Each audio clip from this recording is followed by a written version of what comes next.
Hola, ¿qué tal amigos? Bienvenidos a Salud de Hierro. Este es un podcast de Hospitales Puerta de Hierro. El día de hoy me acompaña el doctor Luis Arturo Rubalcaba, quien es ginecólogo experto en temas de infertilidad. Bienvenido, doctor. Pablo, muchas gracias por la invitación. Un gustazo estar con ustedes.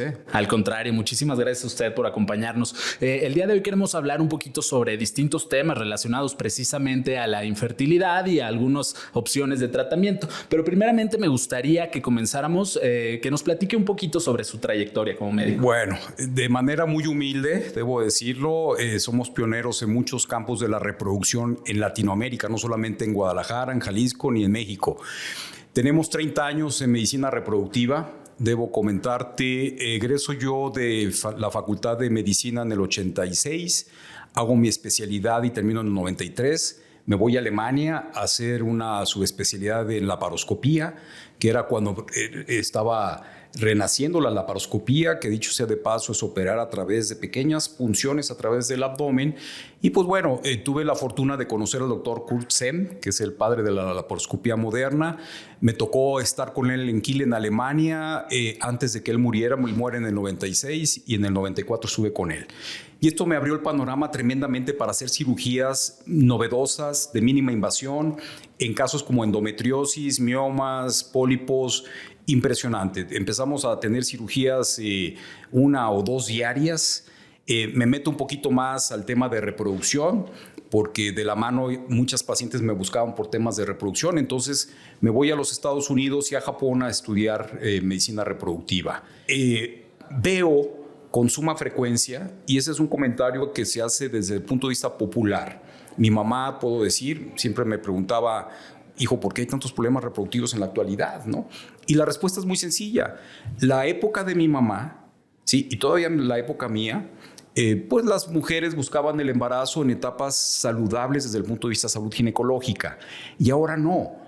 Ahora la mujer, y me enfoco un poquito más a la mujer porque la edad de la mujer es la que más cuidamos. La mujer está pensando en fortalecerse económicamente, en estudiar, en trabajar, no llega el príncipe azul, y cuando ya llega todo ese entorno para buscar un embarazo, pues ya son más de 30 años. Y las estadísticas apuntan ya casi a 35.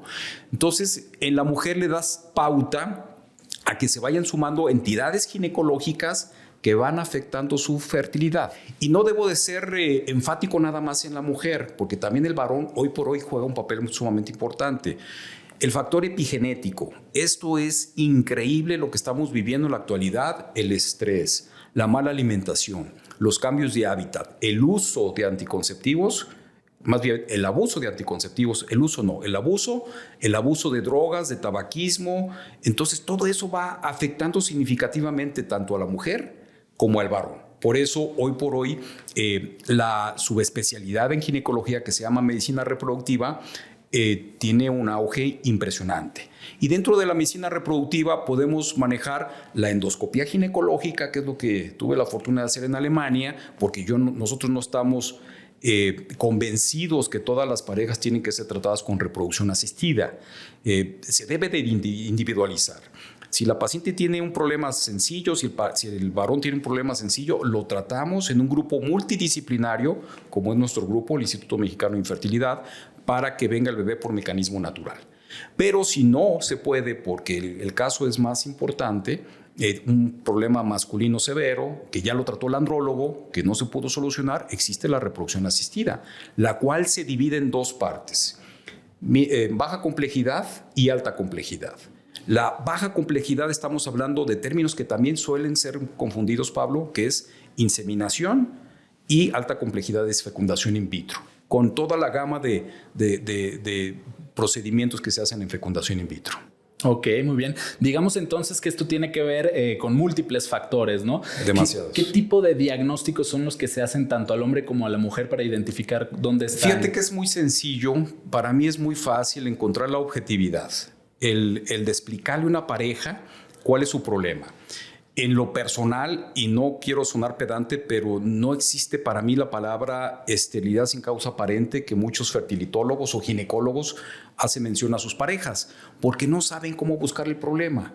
En la ciudad de Guadalajara, que dicho sea de paso, es la meca de la reproducción, y lo digo con mucho orgullo, y voy a mencionar por qué, tenemos todos los estudios para detectar oportunamente y detectar de una manera 100% cuál o cuáles son las causas que están afectando a la pareja, ya sea ginecológico o ya sea andrológico.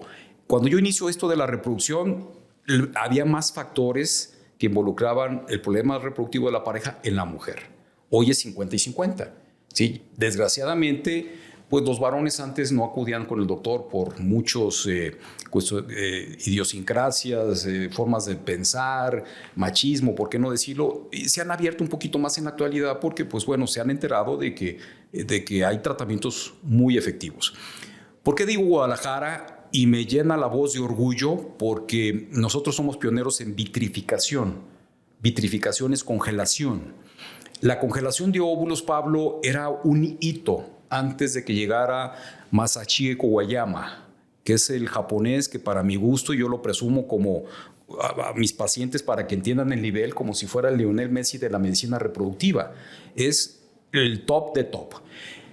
¿Por qué no había congelación de óvulos? Porque el óvulo, que es la célula más grande de la economía humana, del organismo humano, evidentemente es de la mujer, es muy diferente al espermatozoide en términos de tamaño. El óvulo te mide 120 micras, el esperma 50, 60 micras, lo que hace muy fácil que se puedan congelar espermatozoides con cualquier tipo de técnica, pero el óvulo no. Hasta que llega Kawayama y diseña algo que se llama vitrificación. Esto lo traje yo del Japón para toda Latinoamérica y para gran parte del país. Me juzgaban en su momento muchos colegas de que era falso todo lo que estaba mencionando mediáticamente y publicando en revistas prestigiosas que solamente así pudieron entender que el mismo escepticismo que yo vi con Masa Kawayama cuando vi su plática de vitrificación en el 2013 del Japón, pues ese mismo escepticismo hubo en México y en Latinoamérica. Pero hoy por hoy, gracias a esa perseverancia, a ese estar trabajando, demostrando, la vitrificación se ha expandido en todo el mundo. Pero también avanzamos con un tema que se llama preservación de la fertilidad, de la cual soy apasionado. La preservación de la fertilidad son 3 rubros.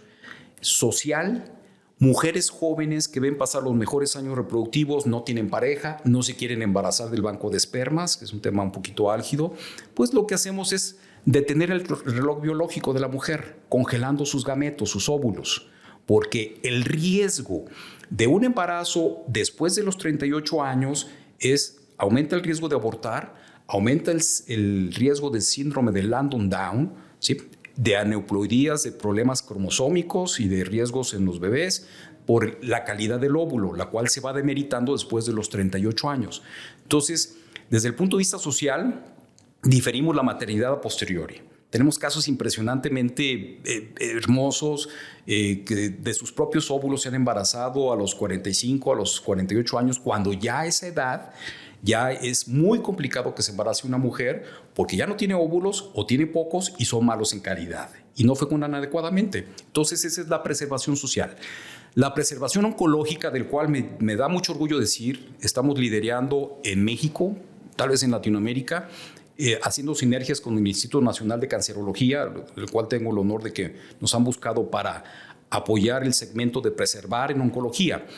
Cada vez más, y esto es muy fácil de entender, la humanidad, el promedio de vida va aumentando significativamente. Lo que antes no se conocía en los 40, en los 50, en los 60, porque se moría la gente a los 50, 40 años, ahora hay sobrevida y hay un gran número de mujeres todavía jóvenes que porque han diferido su primer embarazo a etapas no recomendables desde el punto de vista de salud ginecológica, pueden tener también cáncer. Cáncer de mama, cáncer cervicouterino, cáncer de ovario, cáncer de piel, leucemia, linfomas, cualquier tipo de cáncer.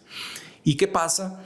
Que hoy por hoy, con los tratamientos oncológicos excelentes, muchos de los cánceres detectados, sobre todo oportunamente, son curados al 100%. Pero, desgraciadamente, esos agentes de quimioterapia, de radioterapia, son gonadotóxicos. Es decir, es un insulto, es una afectación prácticamente irreversible a las gónadas. Gónada femenina ovario, gónada masculina testículo. Entonces, ¿qué hacemos?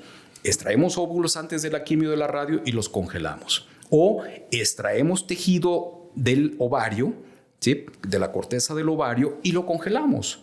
Es así como en el 2011 dimos la nota también en lograr el primer trasplante en Latinoamérica, ¿sí? De tejido cortical. Y por último, otro segmento que es la preservación ginecológica.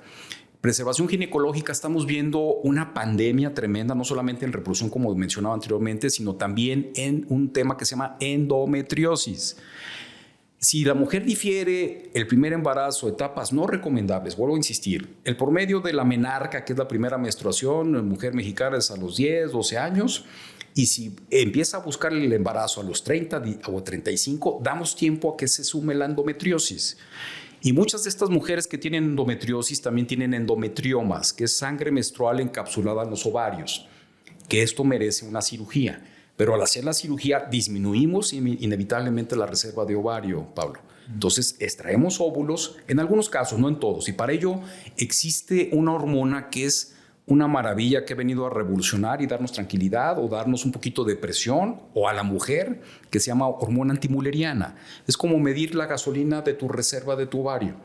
¿Sí? Hay mujeres cada vez más jóvenes que mediante antimulerianas muy bajitas nos está diciendo aguas. Vas a tener problemitas o problemas importantes de que se están agotando tus óvulos y entonces hay que congelarlos antes de que se agoten para que no tenga problemas a posteriori de buscar embarazo. Cuando traje yo la vitrificación del Japón para toda Latinoamérica y gran parte del mundo, le di el enfoque teológico. ¿Sí? ¿Por qué teológico? Porque tenemos que mantener un equilibrio. El equilibrio es mucha gente que están dentro del clero, de moralistas, teólogos, y los cuales yo respeto mucho por cuestiones bioéticas, creen que nosotros, los fertilitólogos, abusamos de la manipulación embrionaria. Y estoy de acuerdo, no debe de hacerse. Y con ello le bajamos una tremenda presión a la reproducción asistida de alta complejidad, señalando yo, y fui apoyado mucho por el cardenal Juan Sandoval Íñiguez, que respeto muchísimo, es una gente de una jerarquía impresionante, habló bien de nosotros, nos apoyó mucho porque yo hice mención que con eso le bajamos mucho la presión de no congelar embriones. No congelas embriones, Pablo, entonces estás congelando una célula, que es el óvulo, y le permites a esta pareja, ya hablando de fecundación in vitro, no estoy hablando en preservación de la fertilidad, en fecundación in vitro, de que se fecunden los mínimos necesarios para transferir 1, 2, 3 embriones, lograr el embarazo y afuera quedan óvulos, no quedan embriones, por el tema álgido que te acabo de mencionar. Porque imagínate, yo vengo de la época antes de la vitrificación, donde no existía congelación de óvulos, teníamos que fecundar todos los óvulos y nos llenábamos de embriones. Te transferíamos 2, 3 embriones, estábamos llenos de trillizos, cuatrillizos. En lo personal llegué a tener quintillizos, y no lo digo para vanagloriarme. Esto es una mala práctica médica, pero lo hacíamos porque la calidad de los embriones, o la calidad o el control de calidad de los laboratorios en aquel entonces, estoy hablando hace 20, 25 años, pues teníamos que ser un poquito agresivos con transferir varios, o no dejar congelados, sino transferirlos. Y entonces estábamos llenos de embarazos de gran orden fetal, y con ello la implicación de riesgo hacia la mamá y hacia los bebés. Entonces no era fácil. Entonces ahora nos quitamos la presión de no transferir muchos embriones, simplemente transferimos uno para que tenga un solo bebé, o de repente 2 y la calidad embrionaria no es buena, para no rebasar más de gemelos, que también debo decir hay que ser cuidadosos. Pero bueno, le quitamos mucha presión al tema moral, teológico, y nos ganamos muchos adeptos. Incluso esos comentarios también oportunos del cardenal, pues nos permitieron de que mucha gente que no estaba convencida de la reproducción asistida, pero que necesariamente tenían que ser sometidos a este tipo de tratamientos, empezaran a acudir otra vez a nuestros centros para ser tratados sin abusar de congelar embriones, sino congelar óvulos. Y el congelar el óvulo te permite pues tener otra posibilidad a futuro. Imagínate qué maravilla que una mujer de 38 años, por ejemplo, tenga 10 óvulos. Se fecundan 5, tienes 2, 3 embriones, los transfieres, se embaraza, 1 o gemelos, y a futuro, cuando tengas 40 y tantos años, donde ya sus óvulos en ese momento ya no son buenos, pero tiene todavía óvulos congelados de 38, que se puede volver a embarazar, descongelando, fecundando, transfiriendo. Entonces, abrió las puertas increíble. Yo creo que ha sido un procedimiento que ha marcado la pauta en reproducción asistida, y que eso es uno de los logros del Instituto Mexicano de Infertilidad de Guadalajara para Latinoamérica y para gran parte del mundo. Igual lo que hicimos con el trasplante del tejido cortical de esta paciente, que incluso pone su nombre. Lo pueden encontrar en YouTube y pueden encontrar todo lo que hemos hecho. Logramos este embarazo de Juanito, así es el nombre popular, el nombre de cariño que le puse yo a este bebé, no es el nombre real. Juanito, un bebé de padres de la ciudad de Morelia, que nace aquí en Guadalajara, y en el 2007 logramos el segundo embarazo de todo el mundo, y lo digo con muchísimo orgullo, de madurar los óvulos en vitro, los extraemos inmaduros. Normalmente, para que entendamos esto, se debe de dar medicinas para estimular el ovario, para que crezcan varios folículos, porque normalmente la mujer produce un folículo viable, produce un solo óvulo por ciclo, de manera natural. De manera artificial, para que estadísticamente tengamos más posibilidades reproductivas, llámese inseminación o llámese fecundación in vitro, estimulamos el ovario, extraemos óvulos, ¿sí? Insisto, se fecunda una parte y otros se pueden congelar, pero en este caso de la maduración in vitro no se da nada. Se extraen totalmente inmaduros. Si acaso se da una inyección que se llama HGC para que se extraigan inmaduros esos óvulos y los madures afuera del cuerpo de la mujer.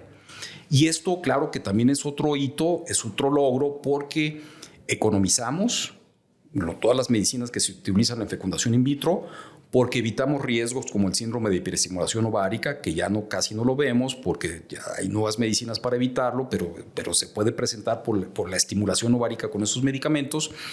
Y podemos madurarlos afuera del cuerpo de la mujer a que lleguen a una etapa que se llama metafase 2, que ya esté el óvulo viable para que sea fecundado con el esperma, se fecunda, ¿sí? Y luego se hace la transferencia. ¿Por qué fue la segunda en el mundo? Y todo esto está publicado en revistas de prestigio internacional, que es Fertility Sterility and Human Reproduction, en RB Online. O sea, estas revistas tenemos ahí documentado estos casos, porque no es de dientes para afuera. Tiene que estar científicamente publicado, ¿sí? Y fue la segunda en el mundo de extraer óvulos inmaduros, los maduramos en el laboratorio de fecundación in vitro como si fuera el ovario, ¿sí? Y una vez maduros, los congelamos. Y a posteriori, un año después, los descongelamos. O sea, usamos la maduración in vitro, usamos la vitrificación, y estos dos procedimientos per se, en suma, nos dieron el segundo bebé de todo el mundo, después de McGill University en Montreal, en Canadá, y eso también nos dio un auge tremendo en México y en Latinoamérica. Es por eso que nuestra clínica es reconocidísima por el tema de la congelación, de la vitrificación, de la maduración in vitro y del trasplante de tejido cortical. Okay. Y estamos ahora, Pablo, si me permites extenderme, con el trasplante de útero, ¿sí? Que vamos a cerrar con ello los eslabones para poder ofrecer a todas las parejas posibilidades reproductivas, ¿sí? Imagínate lo que te voy a comentar. Mucha gente ignora que hay mujeres que nacen sin útero. De 4,000 a 5,000 mujercitas que nacen, una nace sin matriz, sin útero. Porque hay unas liguitas que se llaman conductos de Müller que no se fusionan entre las 6 u 8 semanas de gestación y no se forma la matriz. Sí se forman los ovarios, porque no hay un problema en otros conductos que se llaman de Wolf. Hay ovarios. Son mujeres fenotípicamente, físicamente normales. Pero ¿cuál es el foco rojo? Que la mujer que tiene este síndrome que se llama Meyer-Rokitansky-Kuster-Hauser, lo recibimos en síndrome de Rokitansky, nacen sin matriz. Entonces la mamá de estas jovencitas les llama la atención que no llega a su primera menstruación, que se llama menarca, 15 años, 16, 17, 18, no llega la regla. Acuden con el pediatra o acuden con el ginecólogo y se dan cuenta que no tiene útero. Entonces estas mujeres desde ahí ya estaban desahuciadas para no ser mamás. Viene otro tema polémico y no me tiembla la voz en decirlo, porque se puede hacer que se embaracen en útero subrogado, en un útero, en otra mujer que sí tiene matriz. Se extraen los óvulos, se fecundan, se genera el embrión y se transfiere a un útero subrogado. Cada vez es más popular. En México, de una manera legal, se permite solamente en Tabasco y en Sinaloa. De manera legal, entre comillas, ¿no? Porque no tenemos una ley reproductiva, que debo decir, y con muchísimo orgullo estoy siendo muy apoyado por los diputados para poder normar la ley reproductiva de México. que para mi punto de vista es muy necesario, Pablo, porque así sabemos bajo qué lineamientos estar nosotros manejando todo esto, ¿no? Y bueno, va a ser un hito. Tenemos 8 años perseverando. Yo he tenido el privilegio o la cualidad, ¿por qué no decirlo? Y lo digo con toda humildad, de que si fracaso, persevero, hasta alcanzar la meta. Y esta meta del trasplante de útero ha costado un poquito más de trabajo por muchos factores extra medicina, ¿no? Tramitología, permisos, COFEPRIS, después COVID, paramos en el 2018, empezamos nuestro proyecto de un grupo multidisciplinario muy bien fortalecido. Estoy muy contento, muy orgulloso del grupo que hemos logrado, donde está un excelente trasplantólogo, donde está un gineco-oncólogo que para mí es el mejor de Latinoamérica, el doctor Juan Carlos Cantón, excelente laparoscopista, el doctor Edwin Ramírez, colombiano que radica en California, que está dentro de nuestro grupo, excelente, unas manos impresionantes. Con él tuve la fortuna de viajar a Nairobi, Kenia, a operar gorilas, babuinos, changos, para mimetizar lo que debemos de hacer en el humano. Que dicho sea de paso, Pablo, no es complicado realizarlo. En la actualidad ya hay 92 trasplantes de útero en el mundo y de esos 92 hay 48 bebés recién nacidos sanos. Pero bueno, mucha gente desde que empezamos nosotros ha querido, a ver, quítense de cosas, vamos a dejar ese riesgo del trasplante de útero porque existe el útero subrogado, ¿sí? Que hay programas muy bien establecidos como en California, en Estados Unidos, en la India, en Ucrania, que ya desapareció todo en Ucrania por la guerra. Pero bueno, nos tratan de desahuciar. Pero debo de decirles que hay una parte de la religión musulmana que estrictamente no pueden hacerlo en ninguna parte del mundo. Ni aunque tengas todo el nivel económico posible, lo pueden hacer. Entonces, por eso, el primer caso, aunque fue fracaso, fue en el 2000, en Arabia Saudita, en la población musulmana. El segundo caso fue en el 2011, en Turquía. Turquía es un país hermoso donde se cuenta con las 3 religiones importantes en una misma ciudad, en un mismo país: católicos, judíos y musulmanes. Pero los musulmanes... esta fue una paciente con Rokitansky que curiosamente, y me sorprende a mí esto, porque quien hizo el trasplante de útero fue un cirujano plástico. O sea, nada que ver con un trasplantólogo, nada que ver con un fertilitólogo, por la necesidad. Él tenía la habilidad y la destreza y los conocimientos y tuvo éxito. Sin embargo, este embarazo, y perdón que me extienda tantito, Pablo, no hubo resultados favorables reproductivos durante 10 años, 11 años, y fue muy cuestionable en nuestra sociedad, a la cual tengo el orgullo de ser fundador de la Sociedad Internacional de Trasplante de Útero. Fue muy cuestionado porque esta mujer que nació sin matriz, esta mujer de Turquía, musulmana, le hicieron una neovagina, es decir, una vagina nueva porque nacen también sin vagina y que claro, también no solamente es la actividad reproductiva, sino su actividad sexual. Le hicieron de intestino y entonces el intestino acarrea gérmenes que hacen que no haya compatibilidad con la implantación de un embrión que se transfiere por fecundación in vitro. Entonces, el tema desde el 2011 hasta tuvo por ahí una pérdida gestacional como un aborto, y tengo entendido que ya se logró el embarazo, pero 10, 11 años después. Y esto implica estar con inmunosupresores. La gente que se dedica a los trasplantes hace punto y aparte al trasplante de útero por la grandísima ventaja sobre los otros trasplantes de órganos vitales para la vida. Hay que recordar que el útero es vital para la gestación, pero no para tu vida. Entonces cumple su función, que es lograr un embarazo de término, y en la cesárea haces histerectomía, que es quitar el útero y quitas los inmunosupresores, porque los inmunosupresores tienen su factor de riesgo. Pueden inducirte leucemias, linfomas, qué sé yo. Entonces, un paciente que está trasplantado de un órgano vital, que es vital para su vida, perenne tiene que estar con él hasta su muerte, ¿sí? Claro. Riñones, corazón, pulmón, hígado, qué sé yo, tiene que estar con inmunosupresores. De otra manera, puede haber un rechazo. De acuerdo. Pues muy interesante. Digamos que es toda una metodología muy exhaustiva detrás de este procedimiento. Nos preguntan mucho, por ejemplo, en nuestras redes sociales, en página web, hay muchas mujeres interesadas, ya sea por histerectomía o por cualquier otro tema, en el tema del trasplante de útero como tal. ¿Cuál sería como el paso a paso para que se lleve a cabo? Bueno, debo comentarte, Pablo, y hago énfasis en esto, ¿no? El sueño de Mats, y hablo por él porque llevamos muy buena amistad, es que esto se replique tanto que pueda un ginecólogo general, cuando sales de hacer tu especialidad, que se lleve este tipo de procedimiento dentro de la preparación como ginecólogo, o hacer una subespecialidad, pero que se vaya difundiendo en todo el mundo, que no seamos un grupo selecto desde el punto de vista multidisciplinario que podamos tener, porque tiene su riesgo. Y eso es lo que los diputados aquí en México me han pedido. Ok, vamos a avalar todo esto, ya tenemos permiso de COFEPRIS, tenemos aquí en el hospital permiso de COFEPRIS, Centro Médico Puerta de Hierro Andares, o sea, tenemos todo. Pero el hecho que nos avale legalmente el gobierno de México nos permite que nosotros seamos quienes vamos a tomar la batuta de decir qué grupo sí, qué grupo no. Porque esto, si no, vamos a caer en gente que se siente muy hábiles quirúrgicamente hablando y lo quieran hacer de una manera no bien organizada y tiene su riesgo. Tiene su riesgo tanto para la donadora como para la receptora. Y haciendo un paréntesis aquí de la donadora, puede ser dos caminos.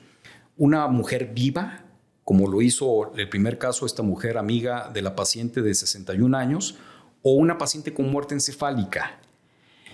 El término es cadavérica. A mí no me gusta utilizar el término cadavérica porque uno se imagina que ya es un cadáver que va directamente al incinerador o va a ser sepultado. No, es muerte encefálica. Son muchas mujeres jóvenes que tienen muerte encefálica determinadas 100% y fehacientemente por un perito neurólogo que diga, este cerebro ya no funciona por algún accidente, por algún traumatismo, qué sé yo, y que esta mujer haya expresado antes de su muerte cerebral que es una donadora multiorgánica. Esto para mí es sumamente importante, por eso este tipo de podcast y de información para llevar a toda la población, porque no solamente son los órganos vitales, sino también es el útero, para poderle dar el privilegio, la posibilidad de la mano de Dios de que una mujer que nace sin útero ahora pueda hacer y gestar a su propio hijo, ¿sí? En lugar de que ese útero se vaya al incinerador, porque nadie lo reclama. Me refiero yo a los trasplantólogos. No lo reclaman porque pues, no es popular en nuestro medio hasta que llegó nuestro grupo, que hemos hecho mucho ruido, hemos hecho muchos simposios, hemos hecho mesas de trabajo en ovinos. Insisto, viajamos a Kenia, que fue una experiencia impresionante para mí desde el punto de vista personal y profesional. Estar en medio de la jungla, levantarte temprano, bañarte con agua helada, que eso es lo de menos, estar parado operando gorilas y babuinos durante 8 horas. Y operábamos 2 a 3 gorilas o babuinos por día. Imagínate, prácticamente no dormíamos durante 3 días. Yo adquirí una experiencia tremenda desde el punto de vista quirúrgico, microquirúrgico, y el modelo previo a pasar al humano. Entonces tenemos todo el know-how.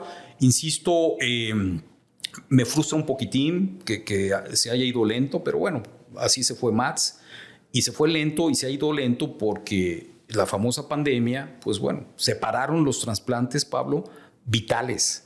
O sea, no tienes idea la cantidad de pacientes que necesitaban un riñón, un corazón, un pulmón, un hígado, un páncreas y murieron porque se pararon los trasplantes. Cuanto y más iba a parar el trasplante de útero, que no es vital para la vida, sino para la gestación.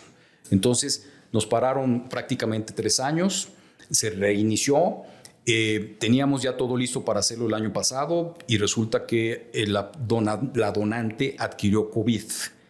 Tuvimos que volver a parar. Después no estuvo ya muy convencida de hacerlo y paramos. Pero ya tenemos ahorita 3 candidatas receptoras y tenemos 2 candidatas donadoras.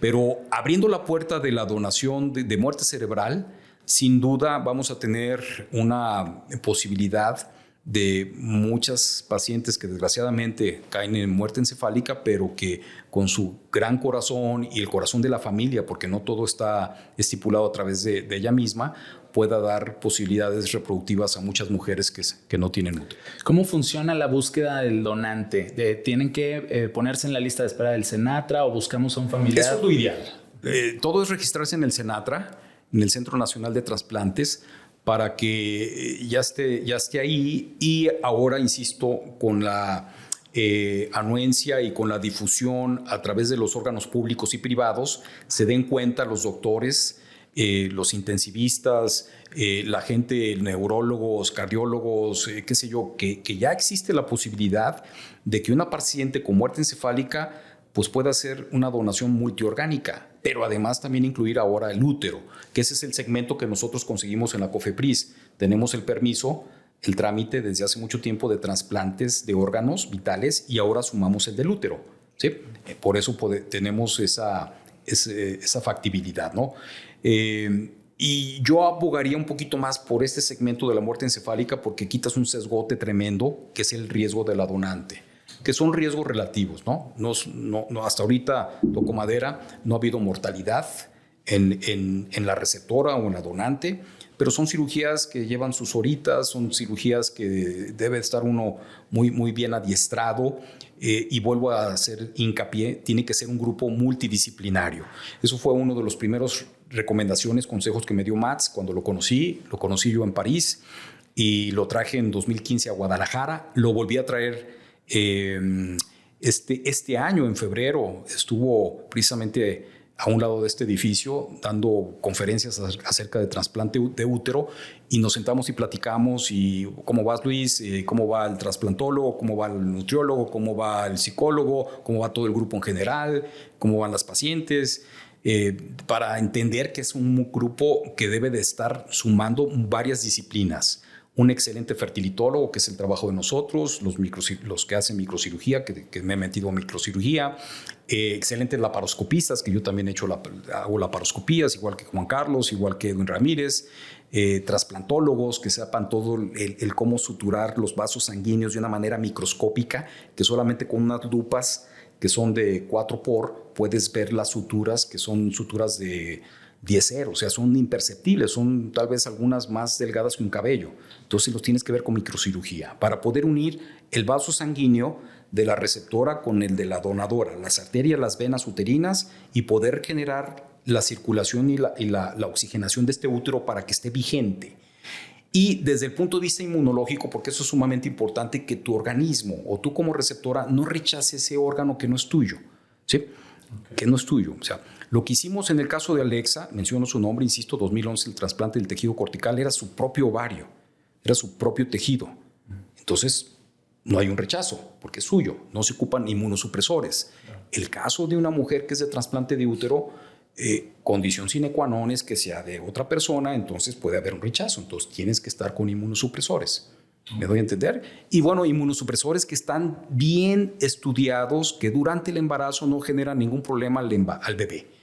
Esto ya viene desde estudios desde antes del trasplante de útero en mujeres que tienen trasplantes renales, trasplantes de hígado, que tienen inmunosupresión, se embarazan y con inmunosupresiones seguimos, a excepción del ácido micofenólico que sí es teratogénico, es decir, puede afectar a la formación del embrión y del bebé. Ok, muy interesante. Una pregunta que nos hizo alguien de la audiencia previamente es, ¿qué tanto tiempo puede pasar si ya le retiraron la matriz para pretender hacer un trasplante de útero? Mira, buena pregunta, Pablo.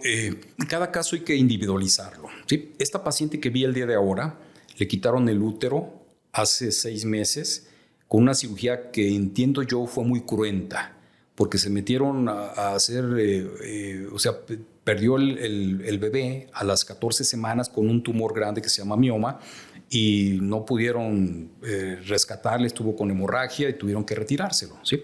Entonces es muy reciente, pero haciendo una visión de la pelvis, o sea, checando con medio de la laparoscopía, revisamos para estar ciertos que no haya adherencias, porque tenemos que quitarlas, que no está todo pegada a la pelvis, si no lo hacemos más complejo. Y eso también en la donante, porque la donante ideal es aquella que ya haya gestado y que de preferencia no haya tenido cesáreas, porque son cirugías pélvicas y cirugías ya en el útero, que va a ser el donado al receptor.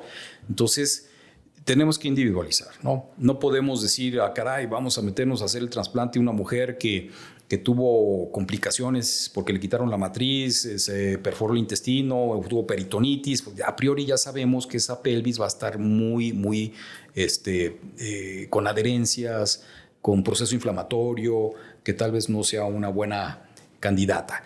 Pero, insisto, está el modelo, el Rokitansky, que nacen sin útero. Curiosamente tienen unos ovarios impresionantes que tienen una reserva muy buena y tienen una capacidad de que esos óvulos fecunden muy bien, pero no tienen útero.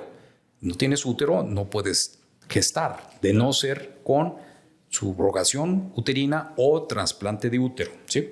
Claro. Y quiero mencionar aquí también, porque yo me pongo en el lugar de una mujer, siendo yo ginecobstetra también.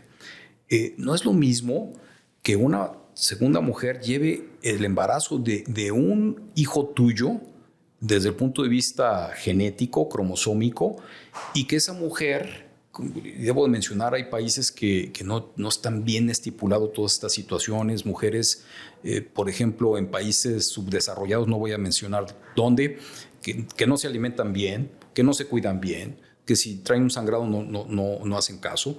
No es lo mismo que esa relación a que tú misma estés gestando a tu propio hijo, que te dé esa armonía de sentir los movimientos, de sentir con la lactancia, que hay una comunicación tremenda desde el punto de vista bebé y mamá, ¿no?